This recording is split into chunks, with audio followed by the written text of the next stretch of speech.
last night I stayed in my van because I got back from work, and if you don't take all your kit out of the van, there's a security risk, obviously. So I left it all in the van. Didn't have time to unload it into the studio, and ended up just sleeping in the van, which is pretty cool. It's really mild, it's really sunny. Down to 22. So because I'd been working, I must admit, even though it was a pretty mild night, I was quite felt like being cozy and snug. So I had the electric blanket on for quite a long time. I sort of dozed off with it on and then turned it off. Feels warm now. I think that might even be the inherent heat in it. So I'm going to make my bed, shake it down as I do every day.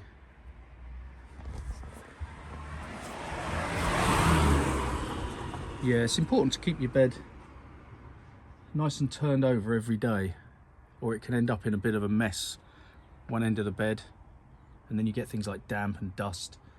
But I'll straighten it out a bit. I'll move the cushions around a bit because they've been up against the window last night, so they're cold. But as I say, it's not damp. I've got the door open, traffic going past, and it's sunny and there's a nice breeze.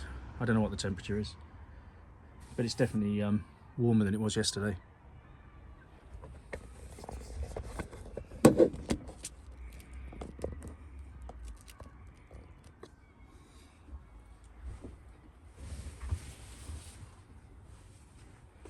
My bed sleep system is made up of various things to keep me warm,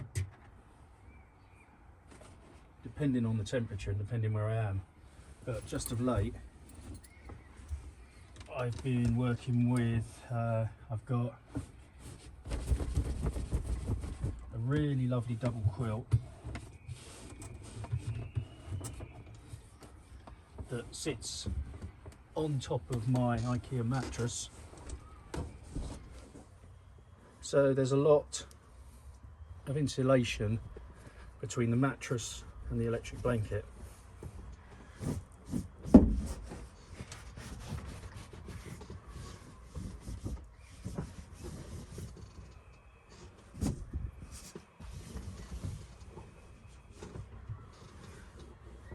Because, as so many YouTubers say,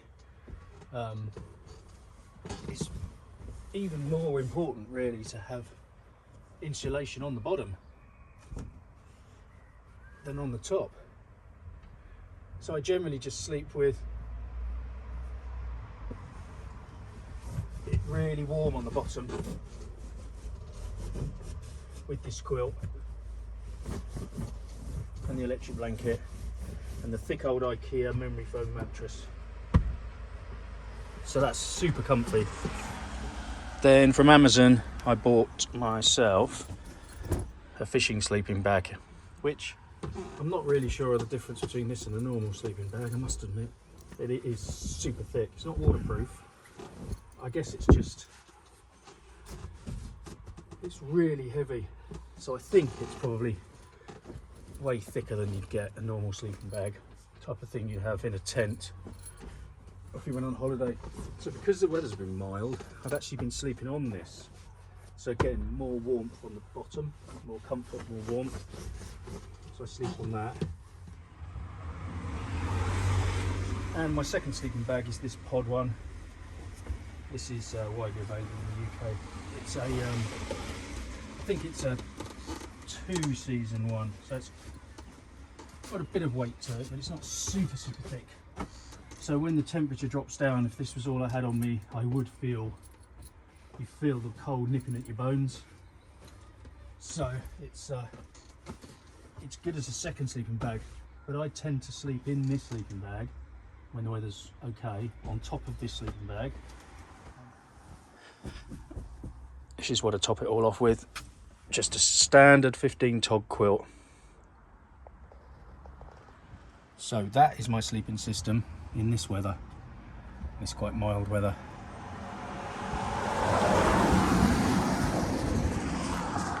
So really sunny day. So if it's really mild, I'll sleep on top of the 2 sleeping bags, on top of the quilt and electric blanket, and just pull the quilt over. If it's a little bit chilly, which it is at the moment, but not bad, I might get into this sleeping bag. But I haven't got into this green fishing one for a few weeks now, actually, because it's just not been cold enough, and you tend to feel like a mummy in it.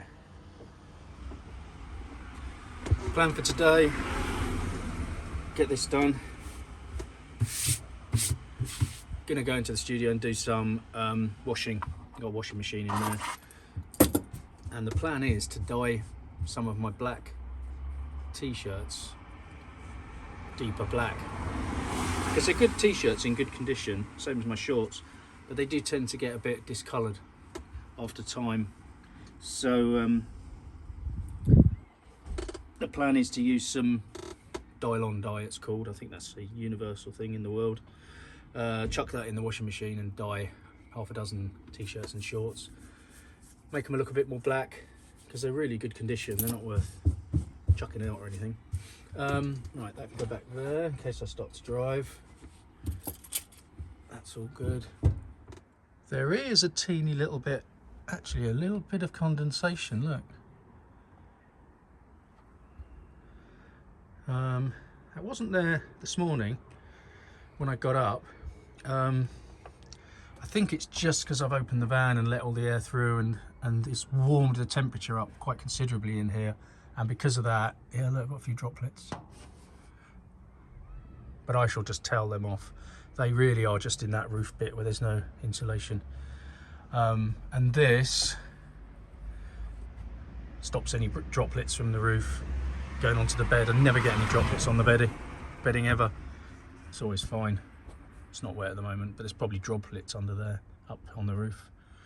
But if I leave the door open for half an hour, it'll dry out beautifully.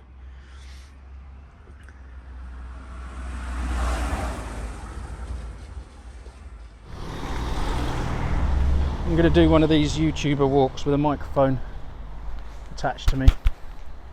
Goodness knows how that'll look. So I'm going to go into town and going to get some black Dylon dye to colour the t-shirts.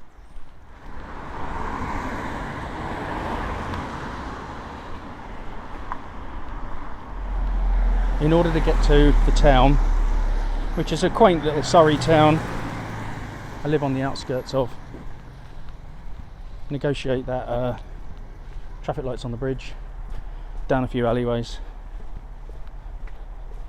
and over a railway bridge.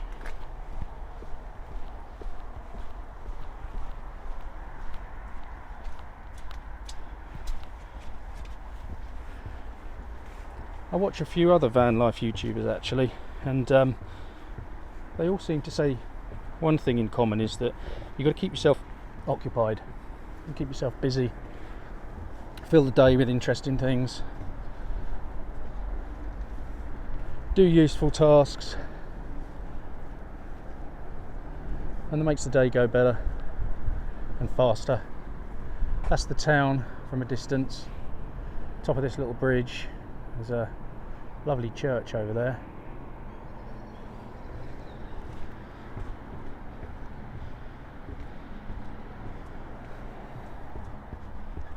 The other thing I do as well when I go into town is quite often there's an app in the UK. I don't know if it's anywhere else in the world or there's an equivalent, but there's an app where you can purchase from all the really nice bakeries and things like that, the independent bakeries and coffee shops. They sell off all their really high quality snacks and treats, savouries, pastries. All of those things get sold off about, some at 2 o'clock, 3 o'clock, and some at 5 o'clock, 6 o'clock. So you can order that online and then go down into town and collect yourself some really nice food for a bargain price. You might pay something like £12 to £15 for it normally, but on this app you can pick it up. Usually they're always £4, and they just stack everything they haven't sold that afternoon into a carrier bag and off you go. But I haven't ordered one today, and I've got to go into London this afternoon, so I'll probably pick something up in the station, to be honest. But as walks into town go, in all the places I've lived over the years, noisy though it is, it's quite a pretty route really. So it's over that railway bridge to start, and then across the dual carriageway.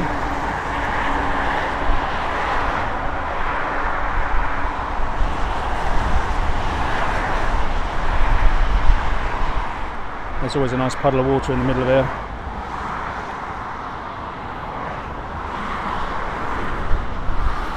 I should have worn my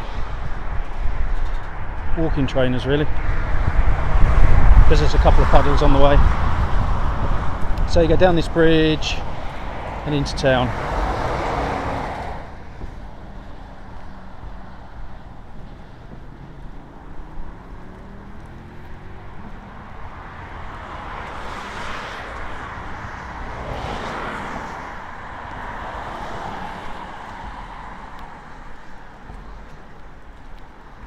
The reason I'm going into London is I've got a physio appointment on my neck.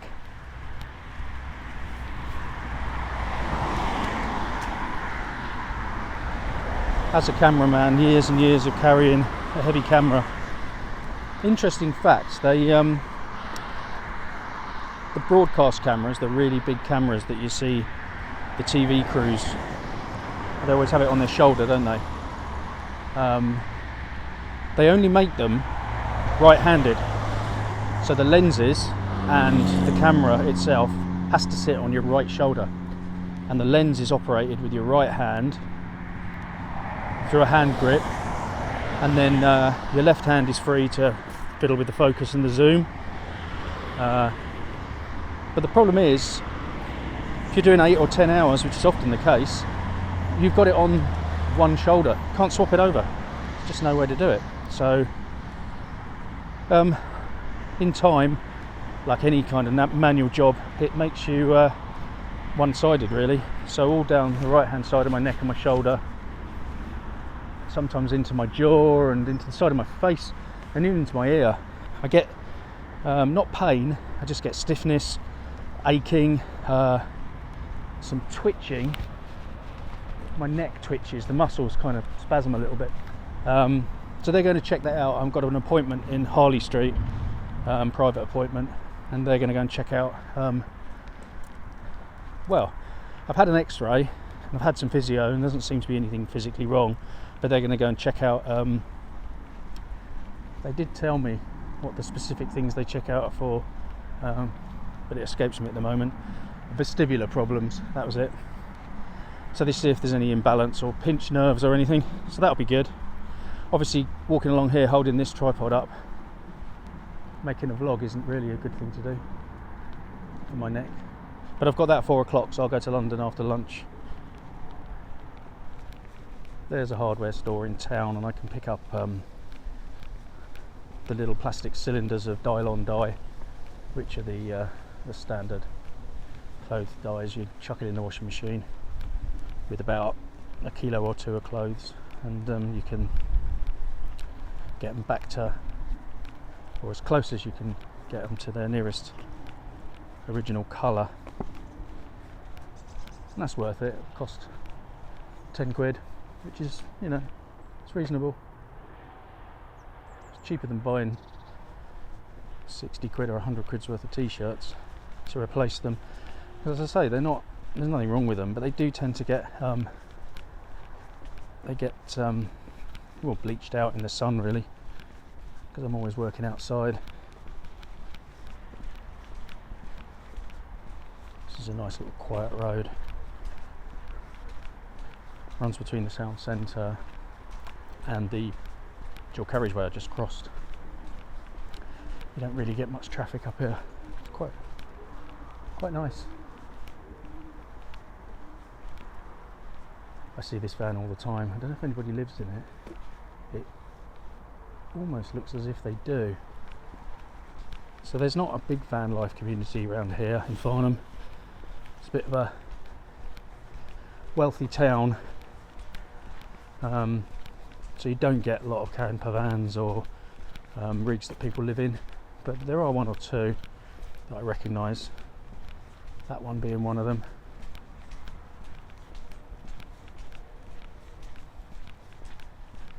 And this path leads down to a place called the Maltings, which is a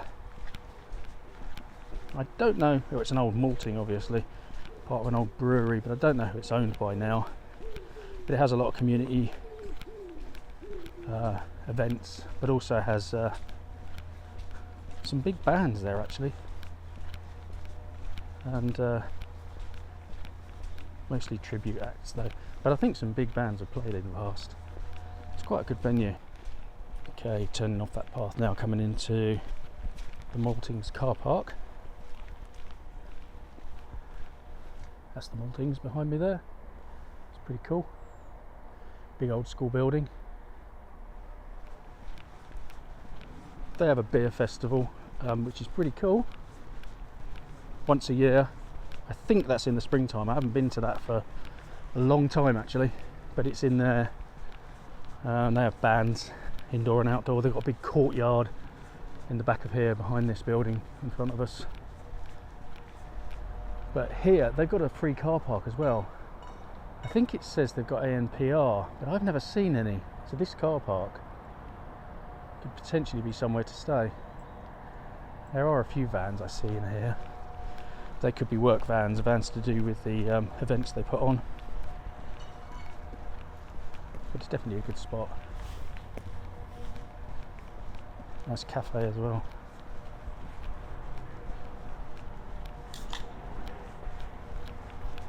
And then we head on over this quaint little bridge over the river.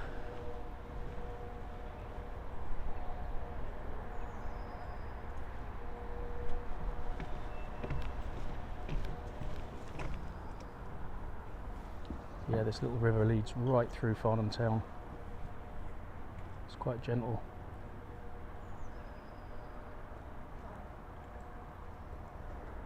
Wouldn't mind owning one of these little houses. I think they're retirement homes. They're pretty nice though, by the river.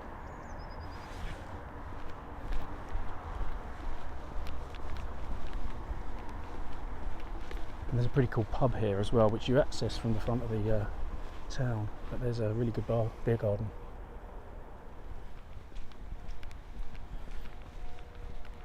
And this is a car park in the centre of town with, I think you can see that, this really cool church in the background. Look at that. Proper old school traditional. So this is the back end of town. I never drive into Farnham. I could get in my car because I own a little car as well. I could drive around the bypass and into town and park just here really, but I'd be stuck for like half an hour in traffic. So it's better for the mind and soul to walk, isn't it? Now we're going to come into Downing Street. They've recently pedestrianised part of this, so it used to be 2 lanes and now it's only 1. It's causing people lots of problems. And the irony is that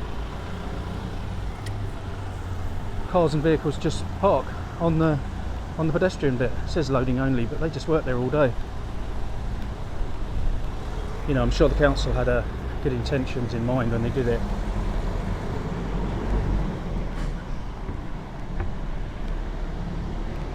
But it's not too bad today. There's a couple of them. Often it's just packed full of people, especially in the evening, and this road is always blocked. Some nice little spots to stop as well on the way into town. Lots of little independent shops. Thankfully they're still clinging on to business because it's quite affluent, so people spend the money. Some nice butchers and an art gallery. But what I'm interested in is Robert Dias. I can walk across the road here because it's always blocked.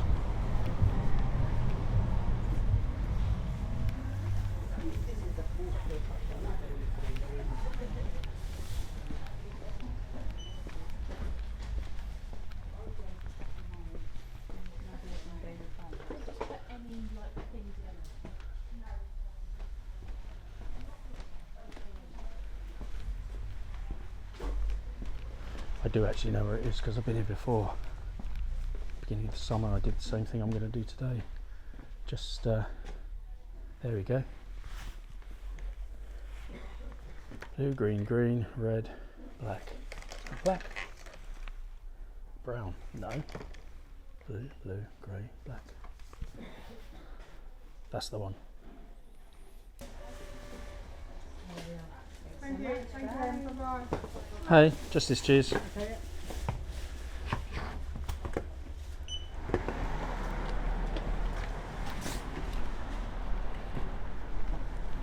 That was easy.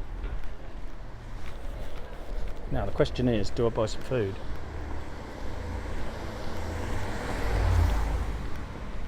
The issue is that if you go and buy a bit of food in Farnham, you're going to end up spending 15 quid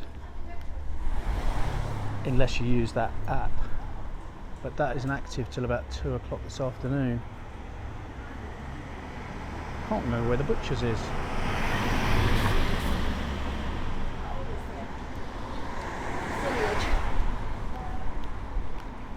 Let's head home and see if I can not get run over. Oh, there's just no way of crossing the road. Right, let's negotiate our way back through all this. So we'll head back to the van because I've got a couple of items in the van which I could do with taking out actually, and they will go in the washing machine with this pouch of Dylon. I think I've got 3 things inside, and I think I've got 2 in the storage box in the van that I want to dye, and this t-shirt I've got on is black but sort of going a bit grey, so yeah, for 6 I think in total. That's about the maximum. Any more than that and it starts not working so well. There's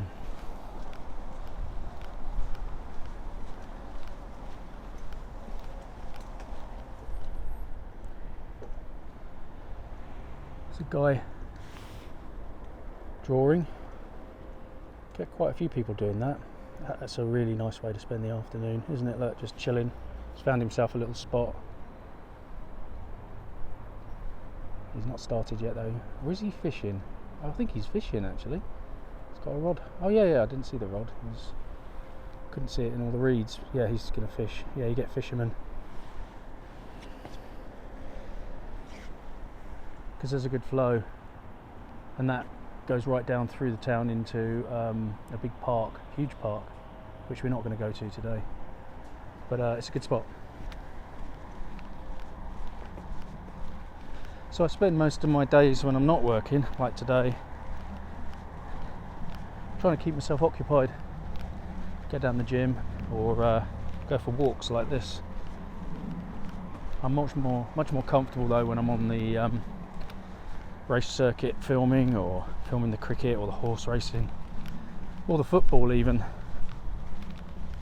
Although with the football you tend to be stuck up on a gantry for the whole time, and the gantries are obviously halfway and often have a foldable ladder, so we all oik our kit up to the gantry, and then about half an hour before kick-off they pull the ladder up, they shout up, anyone need anything, anyone need a pee, and everybody goes no, and then they pull the ladder up and they'll let it down at half time, so you can literally leg it down at half time for a drink or a to go to the loo, and otherwise you're stuck up there again. If it goes into extra time, it could be an extra half an hour, so you can get stuck up there with the football, so that's not quite as enjoyable as an experience filming.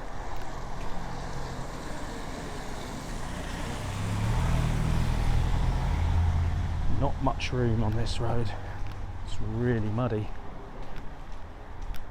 In my inappropriate shoes. So, yeah, whilst I do enjoy working, I'm not overly keen on working on the football, purely because of, you know, you're stuck on the gantry. Whereas with the cricket, you tend to be able to move around a little bit. They tend to have more breaks. which is just nice to stretch your back and stuff. And when they stop for tea and lunch, you can always nip and get a coffee, and they provide good food. The football, they do provide food, but it's like in the media centre, which is often like a 15-minute walk through these massive stadiums and up into the offices, and it's like you got no chance. But you're only working for, is that van again? I still reckon someone lives in it. Yeah, with the football you're only working 2.5 hours, whereas with the cricket you're doing 8 or 9 hours, and the motor racing can be 10 or 12 hours depending on the race. So it swings and roundabouts really, but it's always good to keep you occupied for the day, for sure.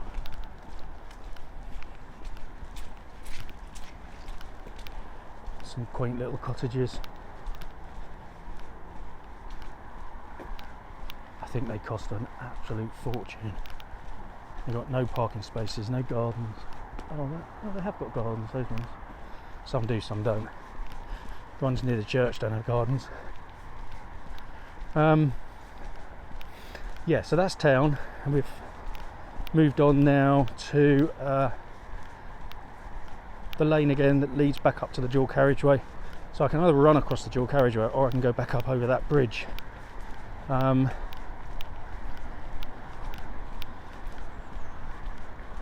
might go over the dual carriageway.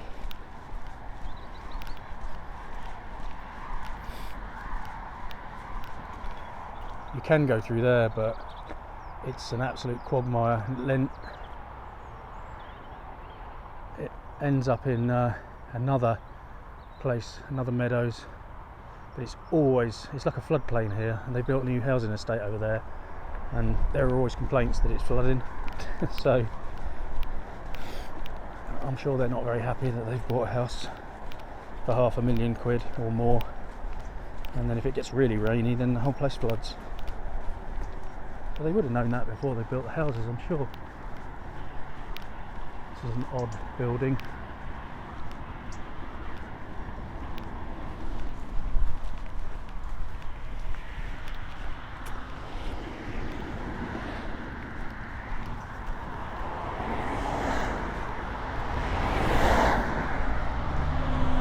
Righto. This is one of those roads where there's just too little gap to get across, although I think I'm alright here. But I'm not running because I've got my phone. Right there at those lights, a couple of weeks ago someone got killed. Youngster in their 20s. Tragic. Because they all drive like absolute idiots and they go through the red lights. And there's been a campaign for decades to put like that bridge, that's the one I came over earlier on, that motorway bridge there. But there is a campaign to put a bridge a bit further over that way, past those lights, to stop people having to cross, because that's the Farnham train station. And of course, you've got people, adults and youngsters, are all just strolling along with their earphones in, looking at their phones, not dissimilar to what I'm doing right now. And so those kind of accidents are bound to happen, aren't they?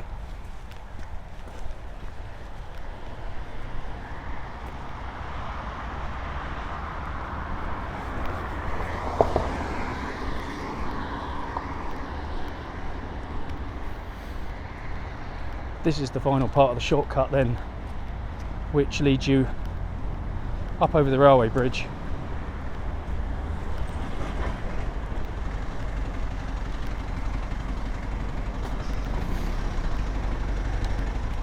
With these traffic lights that just do not want to change.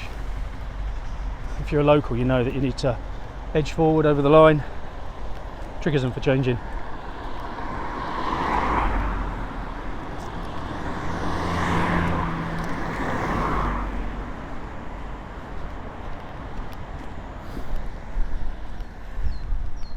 So this is the footbridge, or the little road bridge rather, that goes over the railway. So that's the one I went across a minute ago. And this one, there's a school there.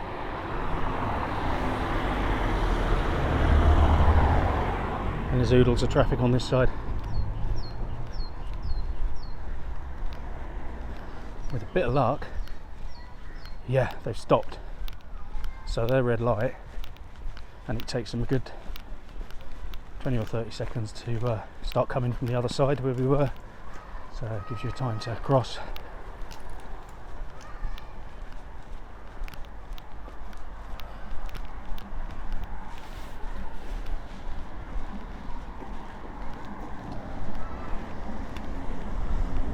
My mate's kids went to school here, but they're older now. They go, well, two of my mate's kids went to school here, but they now go to big school, and some of them have left school.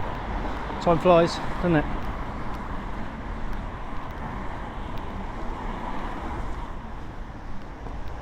And then the final part of the journey is through this little alleyway.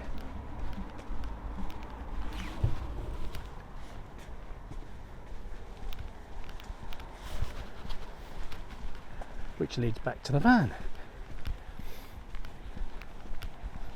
As I say, I'll quickly nip in the van to get these other black items and then get that dial-on wash going.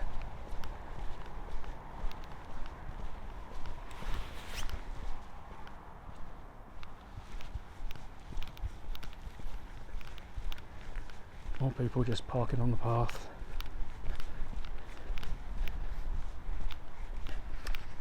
So you see where cars can park on the road on our right, but not on the left, because you just couldn't get people down the road. And my van is half on the path, half on the road, which is fine, and the neighbour's car juts out a little bit. Oh, she's jutting out a bit today, which means she's more in line with the traffic than me. And then my neighbour, bless him, who parks basically on the road, sticking right out on the road. That's what we have to do. Righto, let's get some final bits of clothing and get that wash on.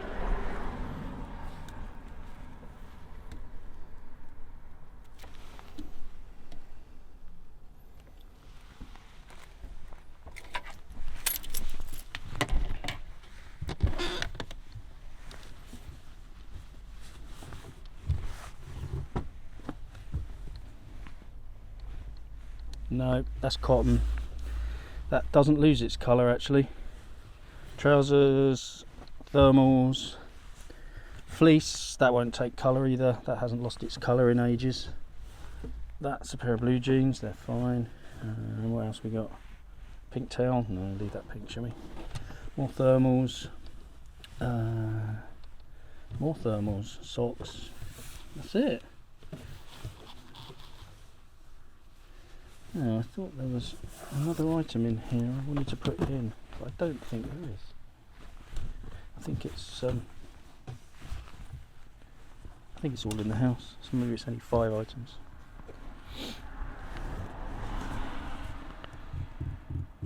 That'll do. Okay.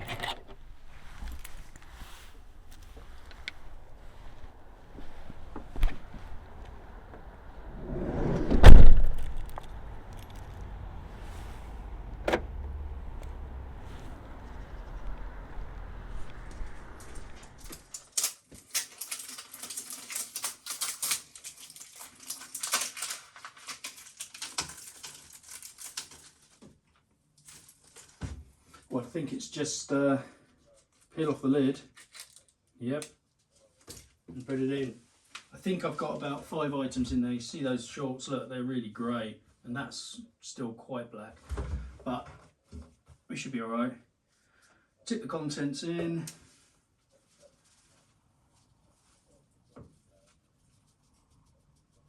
And stick it on a nice warm wash.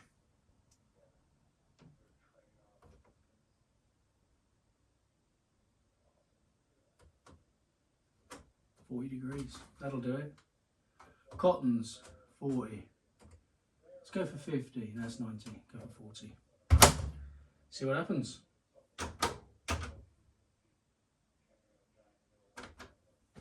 There you go.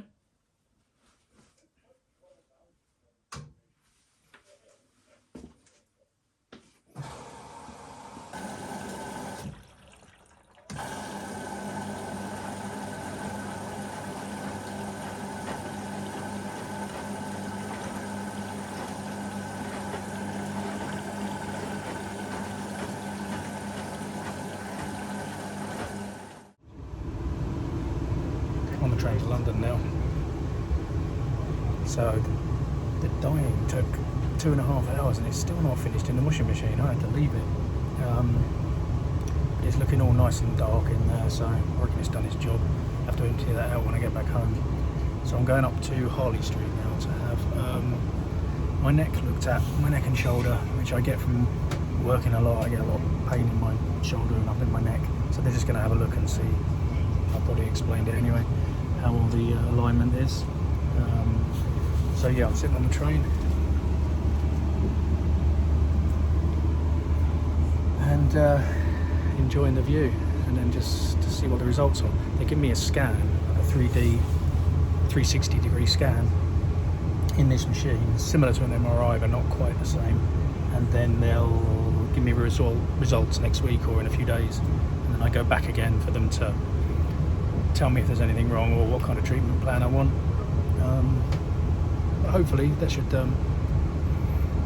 ease the pain a little bit. So yeah, van's tidy. The Bluetti is charging. I didn't film that. That's gone on the mains voltage charging. So that's going to be charged up for later. The bed's all made, as you saw, and the dial-on dyeing is going to be sitting in the washing machine, all spun and ready to hang up when I get back.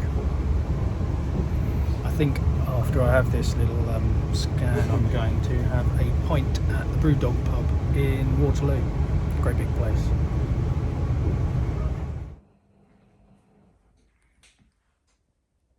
Here's the finished product. So my retro Commodore 64 t-shirt seems to have taken the dye, which I don't think it did last time because I've done this before. So it's got a more dark colour stripe on it now. Looks a bit more retro actually. I think they used to make Commodore 64s that had monochrome rainbow on it. Well anyway, this one's got that now. And there's my long sleeve skate top and a pair of shorts. So where I got the idea of me having 5 items in there, I don't know.